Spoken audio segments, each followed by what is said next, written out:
নমস্কার, শুভ সন্ধ্যা সবাইকে। তো এখন আমি একটা ফ্লিপকার্ট থেকে একটা মাল এসছে, তো এটা অর্ডার দিয়েছিলাম, কদিন আগেই এসছে। তো সেটা আমি দেখাই, মানে আগের বছরের জিনিস এখন আমার আছে, সেটা তার এটা কি দেখাচ্ছি। ব্যবসার কত রকম টেকনিক হয় দেখুন। এটা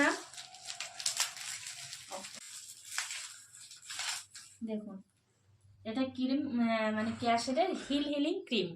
তো এটা একটা নিলে দেবে না। আচ্ছা, গত বছর কিনেছিলাম, তো মিনিমাম দুটো মানে 2 পিস নিতে হবে, তারপর দেবে। আর এবার কি হয়েছে, মিনিমাম পক্ষে 3 পিস মানে 3টে নিতে হবে, তারপরে এটা অর্ডার দিলে আসবে। তা ভাবুন, আমার দরকার একটাতে কাজ মিটে যাবে এখন 1-1.5 মাস। এই 3টে নিয়ে আমি কি করব, কিন্তু আমার নিতেই হলো, মানে একটা দেবে না তাই। তো যাই হোক, এখন এটা ব্যবহার করি, এমনও থাকবে।